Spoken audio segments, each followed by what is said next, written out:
Olá! Todo ano, o Poder Executivo envia ao Congresso Nacional uma proposta de orçamento para o país no ano seguinte.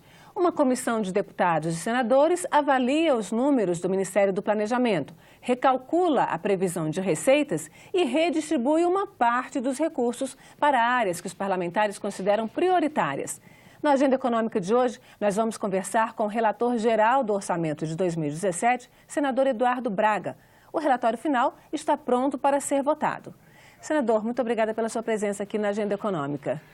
Eu que agradeço, é um prazer enorme estar aqui, prestando contas à população brasileira do Orçamento Geral da União, que, afinal de contas, é o que rege todos os investimentos e todo o custeio, inclusive a previdência social e o pagamento da dívida pública de todos nós brasileiros. Então, antes da gente começar a nossa conversa, eu queria mostrar para o nosso telespectador uma pequena reportagem que nós preparamos com os grandes números do orçamento. Vamos ver.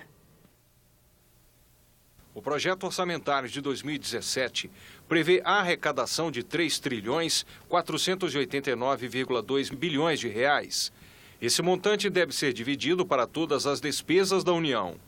As transferências obrigatórias para estados e municípios recebem 222,9 bilhões de reais.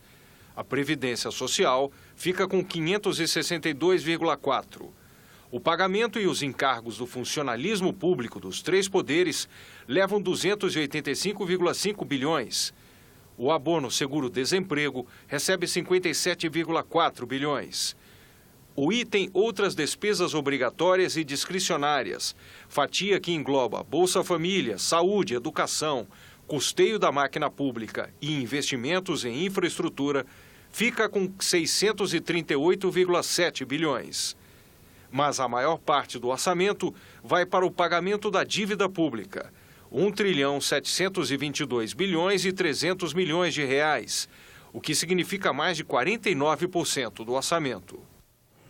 Bom, isso que a gente viu é quase estarrecedor. Senador, em nenhuma família, gosta-se muito de comparar o orçamento da União com o orçamento de uma família, mas em nenhuma família, os titulares da família, os responsáveis pelo orçamento da família, deixam as suas dívidas chegarem a uma necessidade de pagamento de quase metade do orçamento. Como é que se faz isso aí? A renda familiar, no caso, estaria comprometida em praticamente 50% com pagamento de juros e de dívida. Isso mostra a necessidade imperiosa para que o Brasil possa sair desta crise econômica do equilíbrio fiscal. Porque enquanto nós estivermos emitindo debêntures ou papel que vá ao mercado pagando taxa de juros elevadíssimas para poder financiar o déficit público, o que acontece é isso. É o que nós acabamos de assistir. E uma parcela muito pequena que é, de fato, o orçamento do país, porque naquelas outras despesas de pouco mais de 680 bilhões, a gente tem todo o país, exceto a Previdência. Como é que vamos fazer em 2017 com recursos tão restritos? É um desafio. O que nós estamos vivendo é um desafio, porque nós estamos tetando os gastos públicos, o que é necessário, o que é importante, porque senão nós não vamos resolver o problema da dívida e do pagamento de juros. E nós estamos, ao mesmo tempo, trazendo a receita para um realismo orçamentário que não aconteceu nos últimos anos.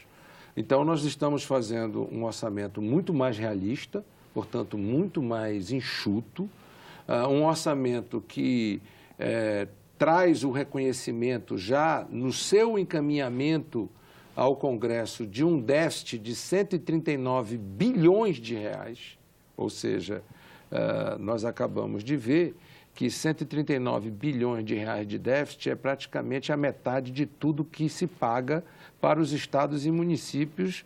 É o equivalente à metade do que se paga a estados e municípios, seria o déficit público brasileiro projetado para 2017. Portanto, isso é uma nova cultura. A gente não está aqui falando da emenda do teto, mas não dá para não falar dela quando se discute o orçamento. ela põe limite nos gastos, nos investimentos, porque a gente fala não é só gasto, né? Tem as despesas correntes, os investimentos, mas não põe o limite no pagamento de juro. Isso significa que a gente pode, estou aqui já projetando para o futuro, esperar para o futuro um pagamento de juros maior ainda em um orçamento do país, de fato, menor? Só para a gente, não dá para passar. Não tem como tetar o limite de pagamento de juros, porque isso seria uma ficção, né? Seria uma história em quadrinhos ou então um livro do Harry Potter, porque juros é juros de mercado. Se você tem uma conta deficitária e você precisa ir ao mercado para financiar essa conta deficitária, quem tem dinheiro diz, eu só vou botar dinheiro para financiar isso se você me pagar um juros mais alto. Então, é que nem a história de quem veio primeiro, o ovo ou a galinha, não é? Nós não sairemos desse ciclo se nós não resolvermos o ajuste fiscal. O ajuste fiscal, na minha opinião, se resolve tetando o gasto, se resolve equacionando a questão da Previdência. Efetivamente, nós temos que enfrentar a questão da Previdência. Não dá, o Brasil não tem condições e os brasileiros não têm condições de financiar alguns poucos com uma aposentadoria excepcional, enquanto muitos têm uma aposentadoria pequenininha e são penalizados. Senador, mas esse então vai ser um outro programa para a gente falar só sobre reforma de Previdência. Entrando de fato na questão do orçamento, né? Tem uma parcela, sempre já porque as emendas dos parlamentares, as emendas das bancadas, mas na verdade isso é uma parcela muito pequena de orçamento. Como é que foi lidar com essa parcela do orçamento que pode ser realmente distribuído pelos parlamentares para suas bases? Começa que o Congresso sempre faz um recálculo, né, da receita que vai ser arrecadada no ano seguinte. Então, vamos desse começo aí. Como é que foi recalcular essa receita?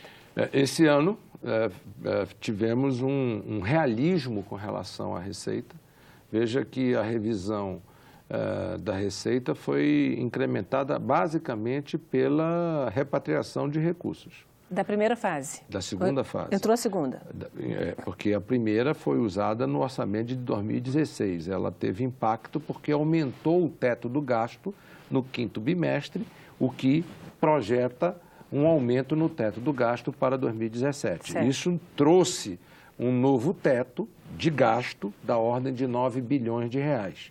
Enquanto que a repatriação do ano que vem foi colocado no orçamento uma revisão na nossa receita da ordem de 10 bilhões e meio da repatriação e da ordem de 2 bilhões e meio de correções de contribuições que aconteceram depois do envio da proposta de lei orçamentária para o Congresso Nacional. Portanto, a nossa previsão de receita, ela está bastante conservadora. E aí, então, essa divisão também para as emendas, eu estava dando uma olhada nesse orçamento, ela não chega a 30 bilhões de reais. Não chega a 30 bilhões e é preciso ser dito. Desses 30 bilhões de reais, nós estamos falando de algo como 17 bilhões de reais de emendas impositivas, entre emendas impositivas individuais e coletivas, que isso também é algo novo. São as emendas que o Executivo precisa obrigatoriamente, só para a gente deixar bem claro, precisa executar, não tem mais aquela coisa de... Não tem mais de ser facultativo, este é impositivo, ou seja, todas as emendas individuais que giram por volta de 9 bilhões e meio de reais são impositivas, atendem, portanto, às demandas dos parlamentares. 50% delas obrigatoriamente, no mínimo, para a saúde. Então, está aí o aumento de recursos da saúde? Não. Aí está uma pequena parcela do aumento da saúde. Por quê? Além das emendas individuais impositivas, tem as emendas coletivas de bancada, que são as coletivas impositivas, que também atenderam, em muitos casos, a saúde, porque há uma pressão dos estados, dos municípios, para aumentar recursos, e os parlamentares atenderam isso nas emendas impositivas, mas com a PEC, que ficou conhecida como a PEC do teto do gasto, houve também uma mudança em relação à saúde. Porque cresceu-se o piso obrigatório constitucional da receita corrente líquida para a saúde, o que significa dizer que saiu de 12% para 15%. Com isso só vale para, mas isso só vale para 2017? Não, isso vale para todos os anos.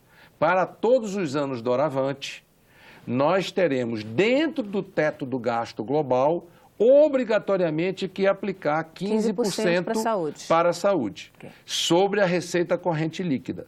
O que nós teremos é que o teto global será corrigido pela inflação. Certo, que é pelo IPCA. Pelo IPCA. Tá. Mas dentro do teto do gasto, a saúde terá, no mínimo, 15% da receita corrente líquida. Isso fez com que o orçamento da saúde crescesse este ano em 10 bilhões de reais. Agora, quando o senhor fala aí desse reajuste, né, do orçamento, foi escolhido, e aí também a gente volta à PEC do teto dos gastos, foi escolhido o IPCA, que é o índice de inflação que mede a inflação de famílias até 40 salários, que tem uma renda até 40 salários mínimos. Tem o INPC, que mede a inflação de famílias até 10 salários mínimos. E essa inflação, ela costuma ser mais alta, mesmo nominalmente, e também atingir mais as famílias, porque, de fato, o que aumenta mais de preço são os produtos básicos consumidos pelas famílias de mais baixa renda. A diferença entre IPCA e INPC não é apenas a faixa de renda. São as variáveis que impactam o INPC e o IPCA. O IPCA é reconhecido pela magistratura, portanto, pela justiça brasileira, como sendo o índice mais, vamos dizer assim, factual com relação à inflação. E é importante dizer por que pegar um índice que seja o judicialmente mais reconhecido e mais usado na justiça brasileira. Porque nós estamos projetando uma inflação para frente.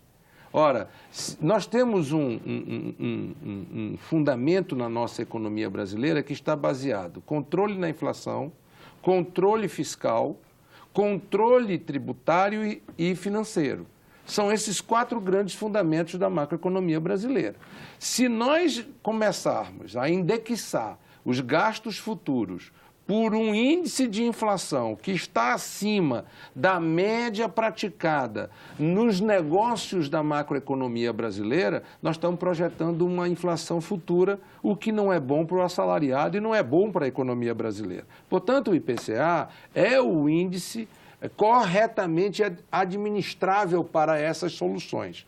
O que nós entendemos que precisa ser feito, e precisa ser feito efetivamente, é que o Brasil precisa ter uma reforma tributária o mais rápido possível. Eu acho que em 2017 não poderá estar fora da pauta uma reforma tributária. Bom, então a gente volta a falar desse assunto, senador, mas no próximo bloco. A gente vai fazer um rápido intervalo e volta já. Obrigada.